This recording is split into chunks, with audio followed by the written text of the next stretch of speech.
Le souffle glacé du petit matin sur ma vitre. Je le revois encore, ce voile laiteux, épais, qui se formait sur le double vitrage de notre salon-bureau, traçant des arabesques capricieuses au gré des courants d'air froid qui s'infiltraient malgré tout. Je posais ma paume à plat contre la surface, sentant le gel remonter le long de mes doigts ankylosés, un frisson qui n'avait rien à voir avec la température ambiante de la pièce, mais tout avec le souvenir acide qui s'accrochait à cette sensation. Dehors, le monde était encore une toile d'encre diluée et de violet profond, les contours des immeubles voisins se devinant à peine, comme si la réalité n'avait pas encore pleinement décidé de se matérialiser. Seul le crissement lointain d'un camion poubelle ou le grognement rauque d'un véhicule de livraison venait déchirer le silence tendu de l'aube. C'était l'heure où les idées les plus folles me venaient, où les lignes de code s'assemblaient enfin dans ma tête comme les pièces d'un puzzle complexe. Ce froid matinal, cette pénombre, il résonne encore en moi, comme un présage muet de ce qui allait se figer, de ce qui allait mourir. Je me souviens encore de ces nuits blanches, innombrables, les paupières lourdes mais l'esprit incandescent. Le cliquetis constant de mon clavier mécanique, un rythme hypnotique qui remplissait l'appartement endormi. C'était une symphonie solitaire, celle d'un esprit acharné qui sculptait sa vision, ligne après ligne. Mes doigts, fins mais robustes, dansaient sur les touches, les enfonçant avec une précision presque chirurgicale, la pression infime nécessaire pour enregistrer chaque caractère, chaque instruction. Parfois, je m'arrêtais, les poignets douloureux, et je levais les yeux vers les deux écrans géants qui irradiaient une lumière bleutée sur mon visage fatigué, fixant des blocs de texte, des schémas de flux, des graphiques qui matérialisaient des mois de pensée. J'étais un orfèvre du numérique, et ce projet de gestion de données financières avec une interface utilisateur révolutionnaire, c'était mon chef-d'œuvre à venir. Il y avait des centaines de petits post-it jaunes et bleus collés sur le cadre de mes moniteurs, des rappels, des idées fulgurantes, des bugs à corriger, des améliorations à implémenter. L'odeur du papier et de l'encre de ces notes se mêlait aux arômes de café qui s'accrochaient à mes vêtements, s'infiltrant dans les fibres de mon vieux pull en laine, dans ma peau, dans mes cheveux. Le café, le café. Mon carburant, mon compagnon silencieux. Je le faisais couler dans une vieille cafetière à piston en verre, la même depuis nos premières années d'université. Le mouture grossière, l'eau bouillante que je versais lentement, la patience exigée pour laisser infuser le breuvage noir et épais. Le son doux du piston qui s'enfonçait, pressant les grains, libérant cette essence boisée et amère qui réveillait non seulement mon corps, mais aussi mon esprit. Je buvais mon café noir, sans sucre, sans lait, dans une tasse en céramique ébréchée que je tenais à deux mains, la chaleur réconfortante se diffusant lentement dans mes paumes gelées. C'était un rituel sacré, chaque nuit, ou plutôt chaque aube. L'amertume du café en bouche contrastait étrangement avec la douceur de l'espoir qui me portait, la certitude que ce projet allait changer la donne, pour moi, pour nous. Ce projet, vous comprenez, ce n'était pas juste un fichier sur un disque dur, pas juste une obligation professionnelle.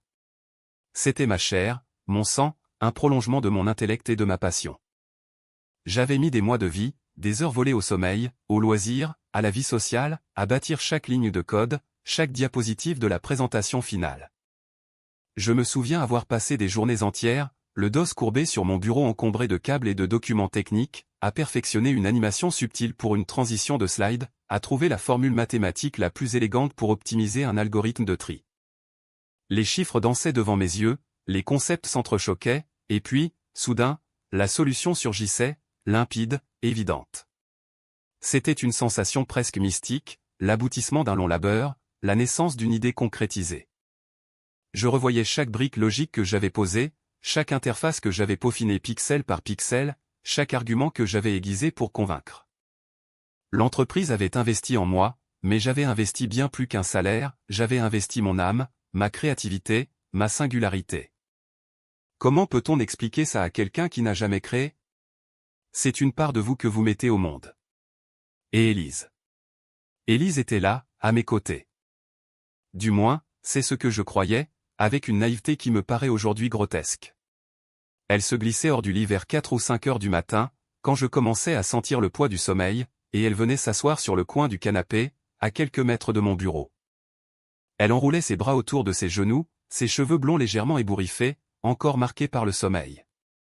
Elle ne disait pas grand-chose, juste un murmure, un « comment ça avance ?» mon amour, le ton doux et enjôleur qui faisait fondre toutes mes fatigues. Elle me demandait de lui expliquer les concepts les plus complexes, les enjeux financiers, la stratégie de marché. Je lui montrais mes diapositives, mes maquettes, mes schémas. Elle me regardait avec des yeux pétillants, l'air si fier, si admirative. Elle me rapportait une tasse de thé à la menthe, parfois une tartine grillée à la confiture d'abricot, ma préférée. Elle me massait les épaules quand elle me sentait trop tendue, ses doigts fins mais fermes déliant les nœuds qui s'étaient formés à force d'être penchés sur mes écrans. C'était un soutien si palpable, si enveloppant. Je me sentais soutenu, aimé, compris. J'étais aveuglé par l'idée d'un avenir commun, vous savez, ce genre d'avenir où on ne fait qu'un, où les rêves de l'un sont les ambitions de l'autre. Nous deux, gravissant les échelons, côte à côte, au sein de la même entreprise. Élise, elle aussi, travaillait dans le même groupe, à un poste de chef de projet moins technique, plus axé sur la gestion d'équipe et la communication. Nous nous imaginions devenant le power couple du département, chacun apportant sa pierre à l'édifice, nos succès s'entremêlant, nos carrières s'élevant de concert. Nous parlions de la maison que nous allions acheter, des voyages que nous ferions quand nous aurions tous les deux atteint des postes de direction. Je la voyais dans la position où elle se trouve aujourd'hui, mais à mes côtés, pas sur mon dos. Je lui partageais mes doutes, mes victoires, mes peurs. Elle écoutait, attentive, hochant la tête, son sourire encourageant toujours présent. Elle était ma confidente, ma motivation, mon ancre dans le tourbillon de ma création. Elle était tout. Du moins, c'est ce que j'avais gravé dans la pierre de mon cœur, aveugle, totalement inconscient du burin qu'elle aiguisait dans l'ombre. Les premiers signes, c'était comme le grésil sur une vitre, à peine audible, juste une vibration dans l'air.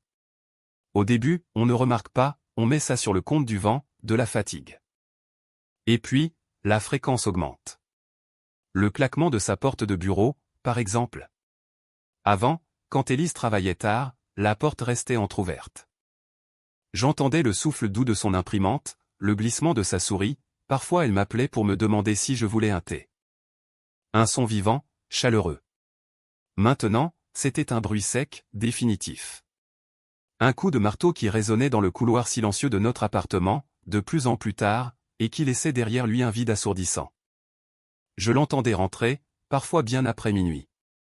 La clé dans la serrure, un frottement métallique, puis le bruit feutré de ses pas sur le parquet. Jamais un mot, juste le souffle lent du sommeil quand elle se glissait sous la couette. Au début, je me disais que l'entreprise lui demandait beaucoup. Je suis passé par là.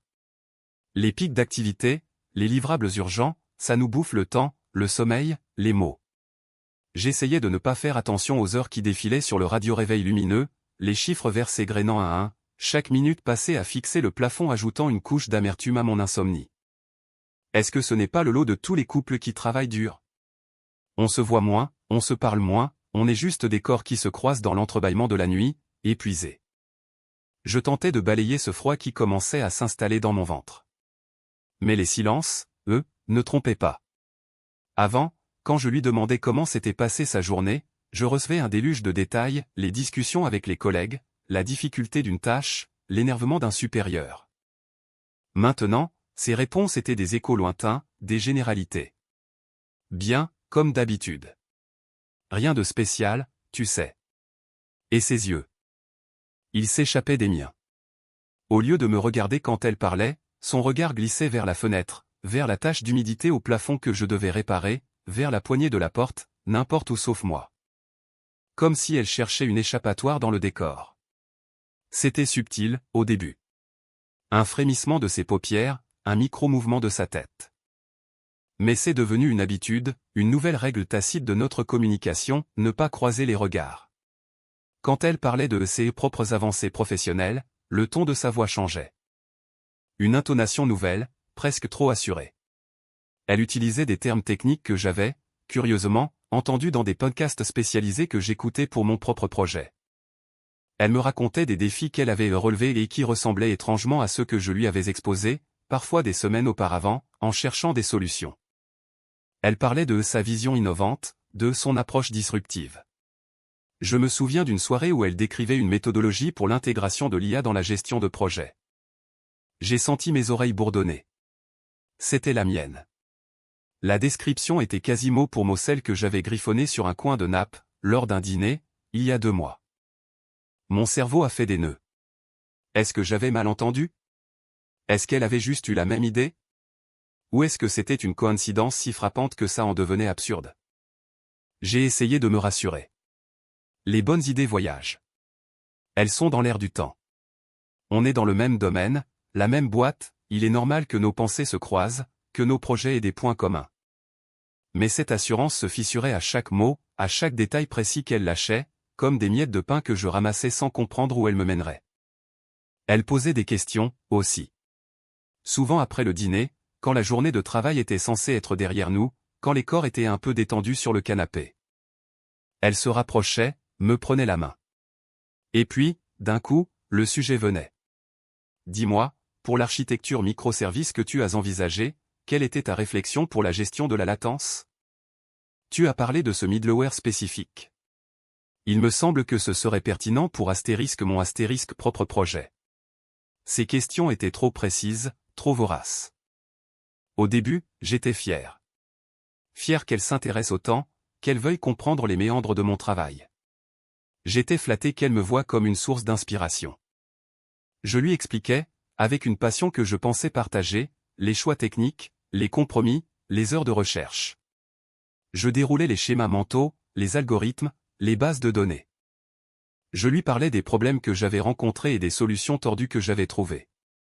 Elle prenait des notes, parfois sur mes propres cahiers de croquis, ceux où je gribouillais mes idées les plus folles. Elle me disait, c'est juste pour avoir des idées, mon amour. Tu es tellement brillant, je veux apprendre de toi. Mais l'odeur du secret, elle se faisait plus forte. Subtile comme un changement de saison. Ce n'était pas un parfum qu'on respirait, c'était une atmosphère qui s'épaississait. Comme l'air avant un orage, lourd, chargé d'une électricité qui vous hérisse les poils sur la nuque. Je sentais la tension de sa nuque quand je l'effleurais. Un soir, elle était penchée sur son ordinateur portable, les épaules courbées, la lumière bleue de l'écran illuminant son profil tendu. J'ai posé ma main sur sa nuque, un geste habituel, un réconfort. Elle s'est raidie. Une réaction presque imperceptible, mais suffisante pour que ma main sente la résistance sous mes doigts. Une tension musculaire, une crispation que je n'avais jamais ressentie avant. Elle a murmuré, « Je suis crevé, chérie. » Et s'est écartée. Le contact était devenu une intrusion. Le confort, un fardeau. Est-ce que j'étais devenu paranoïaque? Est-ce que mon épuisement de mois de travail m'avait rendu suspicieux? Je remettais en question mes propres perceptions. Je me disais que l'amour ne pouvait pas trahir. Que la personne qui partageait mon lit, mes repas, mes souvenirs, ne pouvait pas être capable d'une telle duplicité. Mais le doute, comme une goutte d'encre dans l'eau claire, commençait à se diffuser.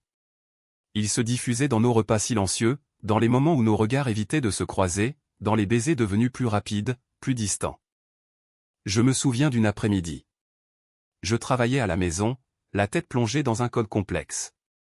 Elle est rentrée plus tôt ce jour-là, prétextant un malaise.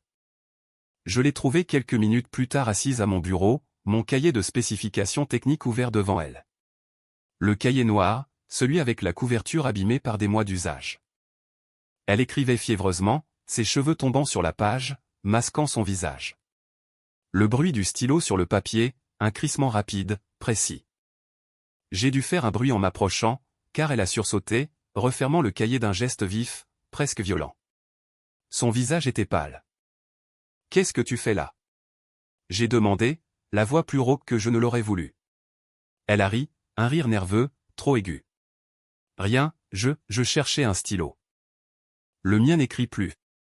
Elle a montré un stylo, qu'elle avait, étrangement, déjà dans la main. Elle avait les joues rouges. Et mon cahier, bien fermé, était posé sur le côté, comme un objet qu'on aurait voulu cacher. À cet instant-là, un petit déclic s'est fait. Un minuscule rouage dans ma tête, jusque-là bloqué par l'affection et la confiance, a commencé à tourner. La lumière du jour tombait sur la page de mon cahier, éclairant des marques. Des annotations, des schémas, et ce qui ressemblait à des numéros de diapositives, des titres de section, mais d'une écriture qui n'était pas la mienne. Son écriture. Le crayon noir, je le reconnaissais. Celui que j'avais sur ma table de chevet la veille. J'ai eu un frisson. Un de ces frissons qui ne sont pas dus au froid, mais à une vérité qui commence à prendre forme, glaciale, implacable. C'est là que j'ai cessé de me poser des questions sur sa fatigue, sur son ambition, sur le hasard. J'ai commencé à chercher. À observer. À me taire pour mieux écouter. Les signes n'étaient plus imperceptibles. Ils étaient là, partout, tissant une toile fine de tromperie autour de moi. Chaque mot fuyant, chaque regard évitant, chaque tension physique devenait une preuve supplémentaire, une pièce du puzzle macabre qui se formait sous mes yeux. Et le plus terrifiant, ce n'était pas la trahison elle-même, mais le fait que j'avais laissé faire. Que j'avais été aveugle, par amour, par confiance. Je me demandais à quel point l'autre était capable de nous manipuler quand on lui offrait son cœur sur un plateau. Le silence de l'appartement, cette nuit-là, était si épais qu'il en devenait presque audible, une sorte de coton doux étouffant les bruits du monde extérieur. Il était minuit passé, l'heure où les dernières voitures se faisaient rares dans la rue et où la ville semblait retenir son souffle avant de plonger dans le sommeil le plus profond. La seule lumière venait de l'écran de mon ordinateur portable, une lueur froide qui sculptait mon visage dans l'obscurité, éclairant la buée de mon propre souffle qui s'échappait dans l'air frais de la pièce. J'étais assis à notre table de cuisine, celle en bois massif qu'Élise et moi avions choisie ensemble, un après-midi ensoleillé d'été, il y a des années. Sur la table, à côté de moi, le mug vide portait encore l'empreinte circulaire d'un café trop sucré et oublié. Je cherchais un vieux rapport, un obscur document technique sur les flux de données dont j'avais besoin pour une référence mineure dans une note de service. Rien de crucial, juste une broutille administrative. Mon curseur glissait sur l'interface familière de notre serveur de fichiers partagés, l'arborescence des dossiers s'étendant devant moi comme une carte numérique de notre vie professionnelle et personnelle entremêlée. Il y avait nos photos de vacances, les factures, et bien sûr, tous nos projets en cours, soigneusement rangés, chacun dans sa propre alcôve virtuelle. Ma souris cliquait avec une régularité lancinante, chaque mouvement une habitude ancrée, un rituel du soir. Et puis, mon regard est tombé sur un dossier. Il était là, juste sous le mien, portant le nom d'Élise. Rien d'anormal en soi, elle avait son propre espace de travail, bien sûr. Mais un détail m'a interpellé, une sorte de résonance dissonante dans le calme de la nuit. Le dossier s'appelait « Projet Alpha aux présentations finales ». Alpha ? C'était le nom de code que nous utilisions, elle et moi, pour mon projet, celui sur lequel j'avais sué sang et eau pendant des mois, celui qui portait mes tripes sur chaque diapositive. Un frisson sec a couru le long de ma colonne vertébrale, comme le vent froid d'un courant d'air inattendu. Ce n'était pas son projet. Ce ne pouvait pas l'être. Elle avait aidé, oui, mais c'était astérisque mon astérisque alpha. Ma main a hésité au-dessus du trackpad, un battement de cœur suspendu dans l'air. Une seconde. 2. Mon index a finalement appuyé, un clic léger, presque inaudible dans le grand silence de l'appartement. Le dossier s'est ouvert. Et là, c'était comme si l'air se retirait de mes poumons, non pas d'un coup sec, mais en une expiration longue et silencieuse, comme une bonbonne qui se vide lentement. Les fichiers sont apparus, un par un, sur l'écran. Des dizaines de documents PowerPoint, de feuilles de calcul Excel, de fichiers PDF, tous avec les noms que j'avais choisis, les structures que j'avais élaborées, les titres que j'avais peaufinés. Mais quelque chose n'allait pas. La signature. Le logo en bas à droite de chaque diapositive, ce n'était pas le nôtre, celui que j'avais conçu pour notre collaboration informelle sur le projet. C'était son logo personnel d'entreprise, le même qu'elle utilisait pour ses rapports internes. Mon cœur a commencé à battre à coups sourds contre mes côtes, un tambour funèbre dans ma poitrine. Le sang s'est retiré de mon visage, je pouvais le sentir, cette vague glacée qui me montait du ventre à la gorge, laissant ma peau froide et tendue. Mes doigts se sont engourdis sur les touches du clavier, inertes. Je ne pouvais pas croire ce que mes yeux voyaient. J'ai ouvert un PowerPoint, le fichier principal, nommé « Présentation finale Élise Alpha v3.pptx ». Chaque slide était une réplique presque parfaite des miennes, mais les phrases étaient reformulées, subtilement modifiées pour masquer la source originale, pour la faire sienne. Ses initiales. Son nom. Partout. Les graphiques que j'avais passé des nuits entières à générer, les analyses complexes que j'avais développées, les conclusions que j'avais tirées de semaines de recherche intensive, tout était là, sous son nom. Mon travail, mon projet, ma sueur, mon âme, estampillés de astérisque son astérisque so. Une brûlure, lente d'abord, a commencé à se propager de ma poitrine, un noyau incandescent qui s'est étendu à mes membres, un feu qui me montait au cerveau. Ce n'était plus le froid de la pièce, mais la chaleur ardente d'une rage que je n'avais jamais ressentie, un brasier qui consumait chaque fibre de mon être. La surprise a cédé la place à une colère noire, dense, physique. Je sentais mes mâchoires se serrer si fort que mes tempes pulsaient, mes mains se sont transformées en poings serrés, les ongles s'enfonçant dans ma paume. Comment était-ce possible? Comment la femme qui partageait mon lit, qui avait bu le même café que moi en regardant mes premières ébauches, qui m'avait encouragé et soutenu au du moins, c'est ce que je croyais ou pouvait-elle avoir fait cela? Elle était assise à cette même table, il n'y a pas si longtemps, me demandant des précisions sur l'algorithme de compression des données, sur l'approche innovante de mon modèle économique. Ces questions, à l'époque, je les avais prises comme un signe d'intérêt, de soutien. Maintenant, chaque question résonnait comme un couteau tordu dans la plaie, chaque note qu'elle avait prise dans mes cahiers, une inscription macabre. Ces soirs où elle rentrait tard, le sourire trop franc, les yeux fuyants quand elle parlait de ses propres avancées, tout prenait un sens nouveau, un sens monstrueux. Le parfum de secret que j'avais perçu, ce n'était pas une illusion de ma fatigue, c'était l'odeur acrée amère de la trahison. Comment faire face à ça? La question tournait en boucle dans ma tête, un disque rayé dans le vacarme de ma fureur. Comment réagir à cette trahison quand elle vient de la personne qui partage ton lit, tes rêves, tes espoirs d'une vie commune? Ce n'était pas un simple vol de propriété intellectuelle. C'était un vol d'identité, une profanation de tout ce que nous avions construit, de tout ce que j'étais. Le monde s'est incliné, les fondations de ma réalité se sont brisées sous mes pieds. La confiance, ce pilier invisible et pourtant si lourd, s'était effondré en miettes, laissant un cratère béant à la place. Je suis resté là, devant l'écran blafard, les fichiers s'affichant comme autant de preuves irréfutables de sa duplicité. L'appartement était toujours aussi silencieux, mais ce n'était plus le calme apaisant d'avant. C'était un silence lourd, pesant, un silence qui hurlait sa perfidie. Je ne pouvais pas bouger, pas parler, pas même respirer normalement. Une étrange lucidité a commencé à émerger de ma rage. Je voyais tout avec une clarté nouvelle, les masques tombaient, les illusions envolées. Elle n'était pas ma partenaire. Elle n'était qu'une opportuniste habile, une prédatrice patiente, qui avait attendu le bon moment pour se servir. Et j'avais été sa proie la plus facile. Son propre mari. Les implications de cette découverte ont commencé à se dérouler dans mon esprit, un tapis d'horreur. Non seulement elle avait volé mon travail, mais elle s'apprêtait à le présenter comme le sien, probablement pour obtenir la promotion tant convoitée qu'elle avait mentionnée, avec cet air mystérieux, ces derniers temps. Elle allait s'élever sur les ruines de mon labeur, de mes nuits blanches, de mon ingéniosité. Elle allait me piétiner, sans même un regard en arrière. C'était une trahison d'une telle ampleur, d'une telle cruauté froide, qu'elle surpassait tout ce que j'aurais pu imaginer. Le lien invisible qui nous unissait, celui que je croyais sacré, était désormais rompu, effiloché en lambeaux inutiles. Mes yeux se sont posés sur son visage endormi, à quelques mètres de là, dans la chambre que nous partagions. Son sommeil était sans doute paisible, la conscience légère, ignorant la tempête qui faisait rage en moi. Je sentais le goût métallique de la colère dans ma bouche, une saveur amère qui ne me quitterait plus. La question n'était plus de savoir si elle avait fait ça, mais pourquoi et surtout, comment j'allais répondre.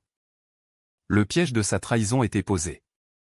Il ne me restait plus qu'à en construire un à mon tour, plus subtil, plus pernicieux, un qui la ferait tomber de sa propre hauteur, au moment le plus inattendu.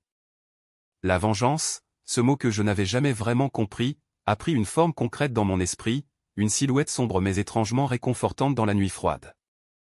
Le matin de la présentation, l'air était un couteau. Pas le froid mordant qui vous pique les joues et vous force à enfouir le nez dans l'écharpe, non. Plutôt une sorte de netteté métallique, celle qu'on sent avant une intervention chirurgicale, avant que la lame ne touche la chair. J'avais les jointures des doigts blanches sur le volant, le pare-brise embué par ma propre respiration, et le goût amer du café tiède dans la gorge. La buée sortait de ma bouche par petites volutes serrées quand je suis sorti de la voiture, chaque expiration semblant peser un poids colossal dans l'air immobile du parking souterrain. Les néons blancs projetaient des ombres crues et allongées, transformant les piliers de béton en spectres silencieux. Je n'avais presque pas dormi.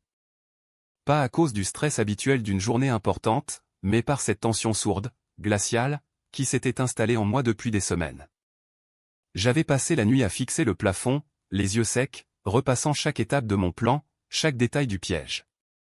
J'avais vérifié le fichier une dernière fois, à 3 heures du matin, mon souffle s'arrêtant dans ma poitrine, le cœur battant la chamade, comme si j'étais sur le point de commettre un crime plutôt que de dévoiler une vérité.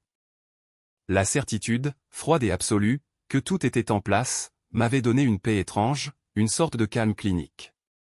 Les couloirs du 20e étage sentaient ce désinfectant hospitalier, un mélange acre et chimique qui s'accrochait aux narines, essayant de masquer l'odeur rance des ambitions brûlées et des peurs non dites. C'était l'étage des directeurs, des décisions qui sculptaient l'avenir de centaines de personnes. Chaque pas sur la moquette épaisse me semblait étouffé, feutré, comme si l'air lui-même retenait son souffle. Je sentais mes tempes palpiter, mais mes mains restaient étonnamment fermes, les doigts serrés autour de la poignée de mon sac en cuir. Une stabilité que j'avais cultivée, patiemment, comme on entraîne un muscle, pour ne rien laisser transparaître.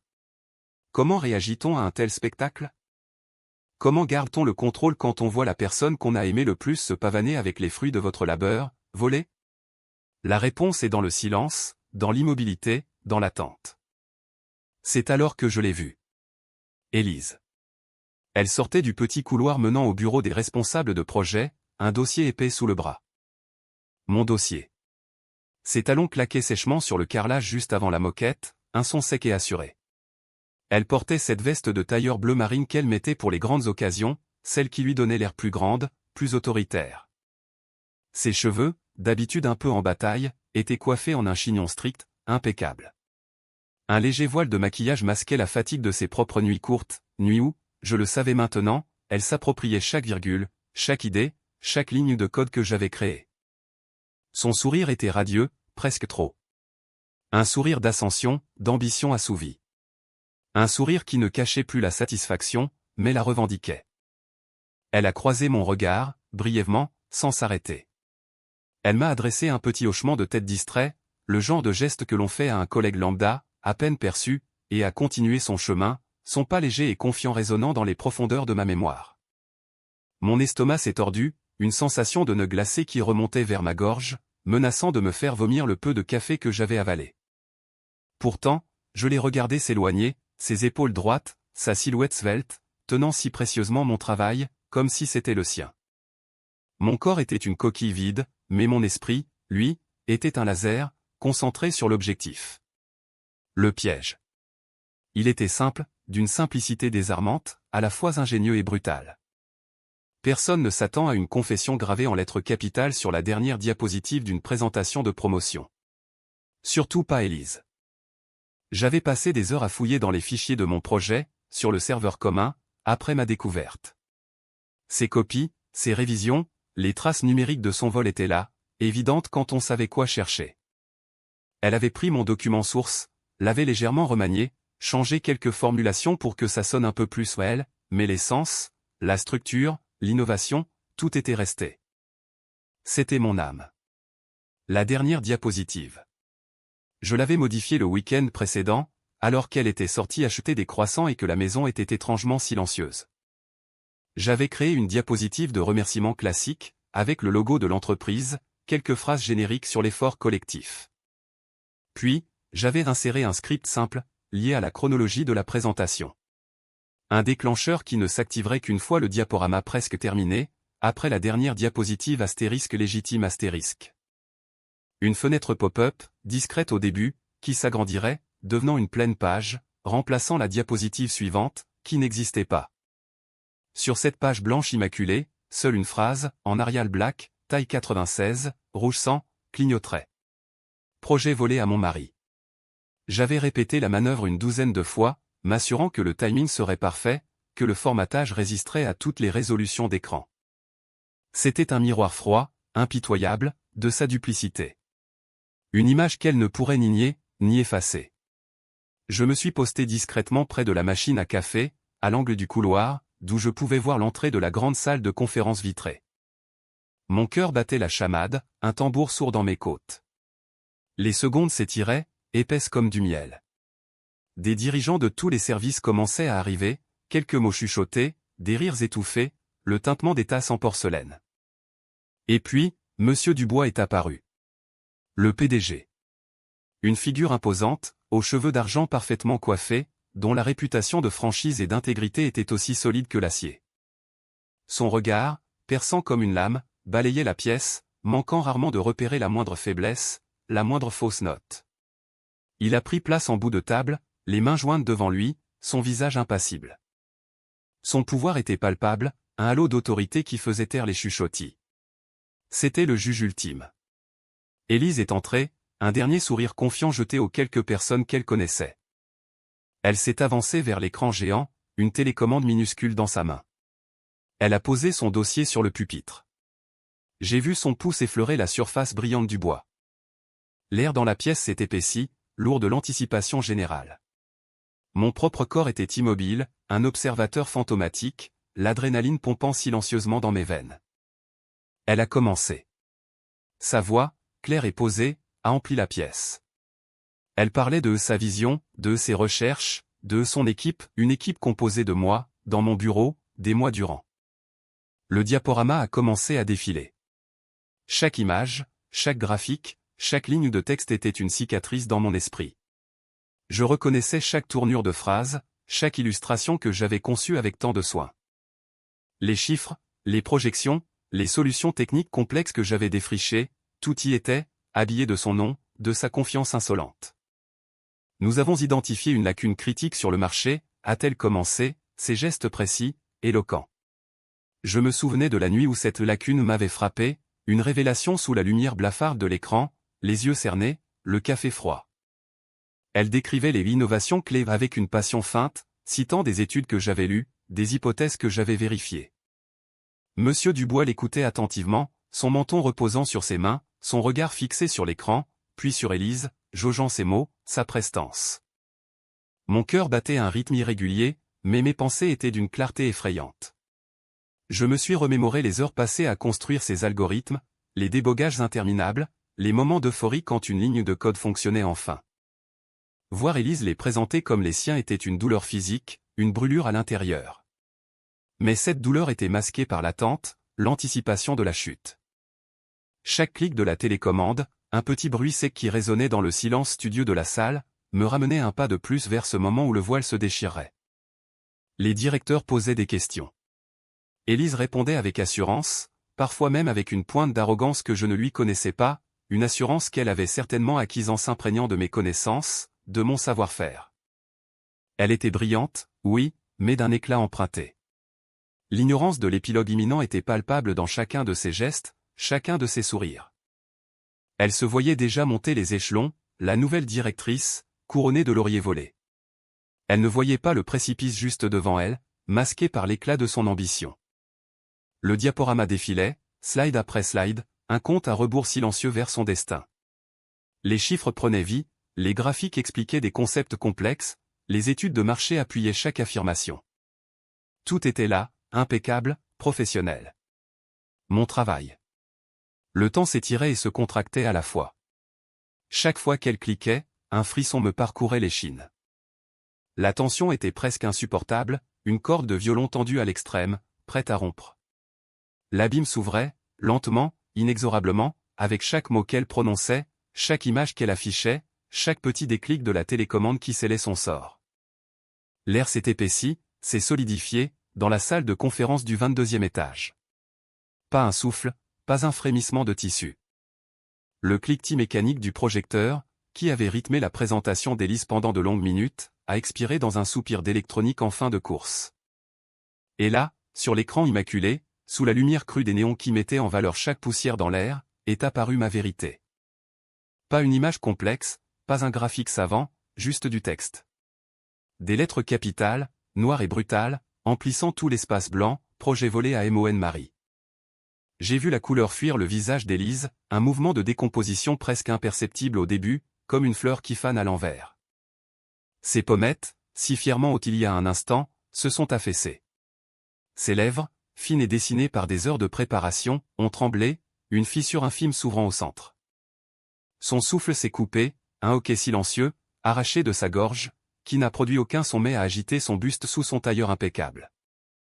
Ses yeux, d'abord fixés sur l'écran avec une expression de triomphe à peine dissimulée, se sont élargis, balayant la pièce, cherchant une échappatoire, une explication qui n'existait pas.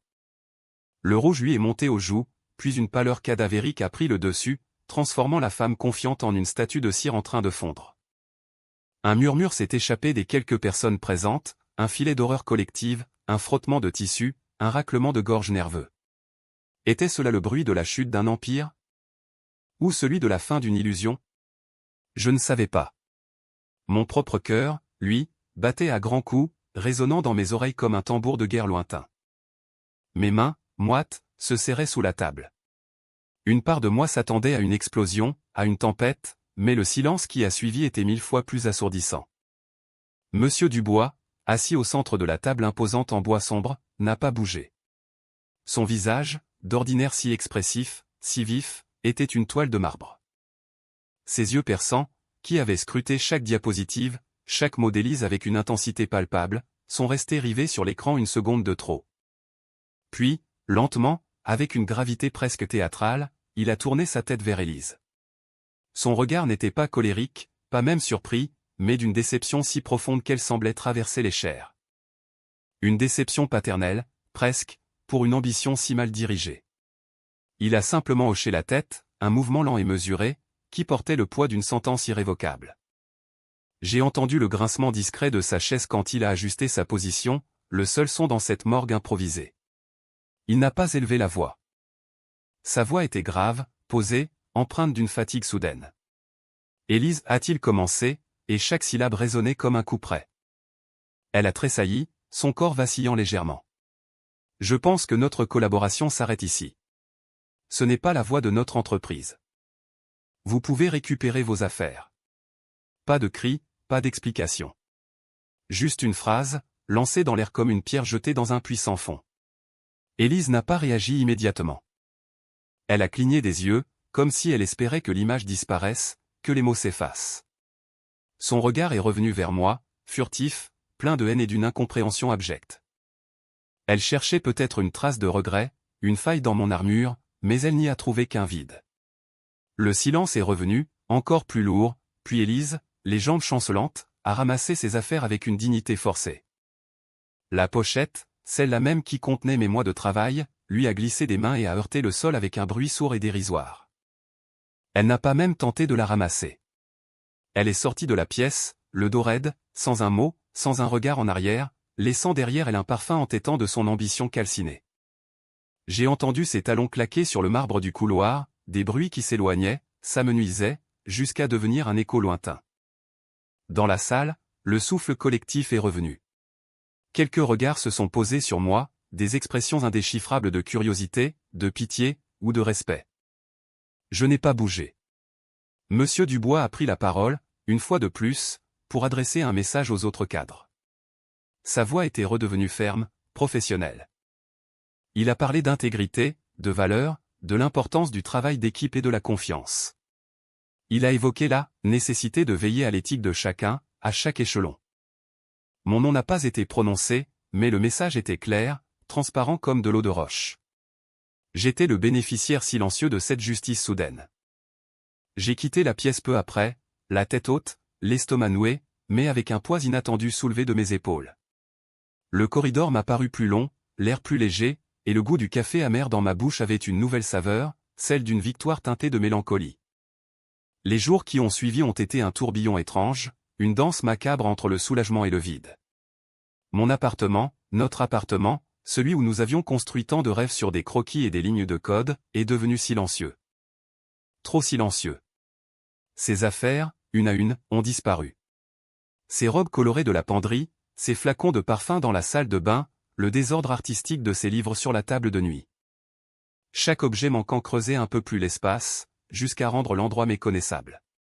Le parfum de rose et de patchouli qu'elle aimait tant s'est dissipé, laissant place à une odeur neutre et désincarnée, celle du désinfectant que j'utilisais sans relâche. Je me suis surpris à attendre le bruit de ses clés dans la serrure le soir, le froissement de son journal qu'elle lisait au petit déjeuner. Des habitudes, des réflexes ancrés, qui mettaient des semaines à s'estomper, laissant des échos persistants, comme un membre fantôme. Je pouvais presque l'entendre rire à l'autre bout du salon, voir son ombre passer devant la fenêtre quand la lumière du crépuscule filtrait. C'était une présence fantomatique, moins douloureuse que sa présence réelle et mensongère, mais tout aussi obsédante. J'ai déménagé peu après. Un appartement plus grand, oui, dans un quartier différent, avec une vue imprenable sur la ville. Les immeubles s'étiraient sous mes yeux comme une promesse de nouveau départ. Mais cet espace accru n'a pas rempli le vide. Il a, au contraire, amplifié le silence. Les murs résonnaient de mes propres pensées, et parfois, je me surprenais à parler tout haut, simplement pour entendre une voix. Les procédures de divorce ont été longues, fastidieuses, un balai d'avocats et de papiers. J'ai appris, par des collègues plus bavards, qu'Élise avait eu du mal à retrouver un emploi. Son histoire avait, semble-t-il, fait le tour des grandes entreprises du secteur. Une promotion volée, c'est une tâche indélébile. Elle avait, ironiquement, réalisé son ambition, mais au prix de sa réputation. Aujourd'hui, mon projet est un succès. Il porte mon nom, il est reconnu. J'ai été félicité, même promu. Le travail acharné a payé. Mais la saveur de cette victoire est étrange. Elle est douce, certes, mais aussi amère, et empreinte d'une solitude nouvelle. Je me suis demandé, des milliers de fois, comment elle avait pu. Comment l'amour, la confiance, les années partagées, les projets communs, avaient pu être si facilement balayés par l'appât du gain, par cette ambition dévorante. Était-ce une faille en elle, ou une part de l'humanité que je n'avais pas vue avant? Le vide qu'elle a laissé est moins douloureux que celui qu'elle a créé par sa trahison. Le vide actuel, c'est une absence, une cicatrice qui se referme lentement. Le vide qu'elle a créé, lui, était un trou noir, un néant au milieu de notre relation, un mensonge qui dévorait tout de l'intérieur.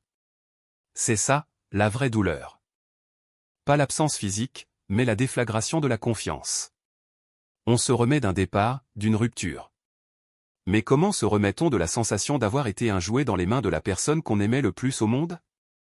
Je ne sais pas si je referai confiance de la même manière un jour. Chaque sourire, chaque promesse, chaque regard complice sera désormais passé au crible d'un doute amer.